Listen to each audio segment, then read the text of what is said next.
High, আমি Priyanka's cooking passion চ্যানেলে আপনাদের সবাইকে স্বাগত। আজ আমি নিরামিষ আলু পটল পোস্ত বানিয়ে দেখাবো। আমি এখানে আলু দিয়েছি, আপনারা যদি আলু পছন্দ না করেন তাহলে এটা আলু না দিয়েও বানাতে পারেন। তাহলে দেরি না করে দেখে নিন আমার আজকের এই রেসিপিটি। এখানে আমি 5টা পটল নিয়েছি।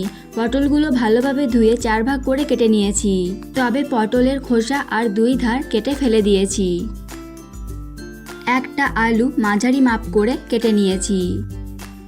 প্রথমে আমি কড়াই গরম করে সরষের তেল দিয়ে দিচ্ছি।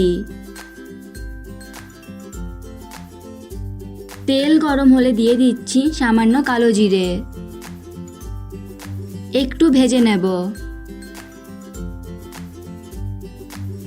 এবার দিয়ে দিচ্ছি কেটে রাখা পটল আর আলু।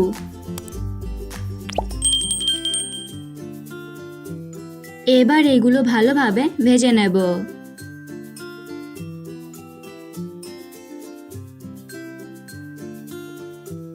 এর মধ্যে দেব 8 চা চামচ হলুদ গুঁড়ো। পটল আলুর সাথে হলুদটা ভালোভাবে মিশিয়ে নেব। পটল আর আলু ভালোভাবে ভেজে নিয়েছি। এবার দেব পোস্ত বাটা। আমি এখানে 2 চামচ পোস্ত ভালোভাবে বেটে নিয়েছি।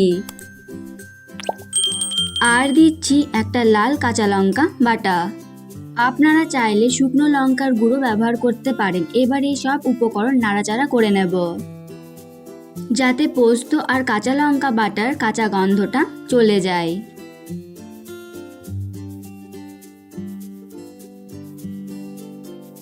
সব উপকরণ ভালোভাবে নাড়াচাড়া করে নিয়েছি। এবার দিয়ে দিচ্ছি জল আর দিচ্ছি পরিমাণ মতো লবণ।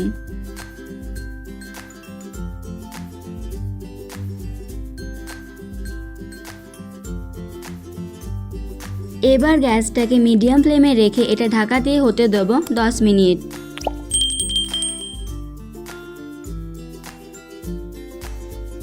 মিনিট পর ফিরে আসলাম। এই রান্নাতে কিন্তু গ্রেভি খুব বেশি থাকবে না। দেখে নিন খুব ভালোভাবে পটল এবং আলু সেদ্ধ হয়ে গেছে।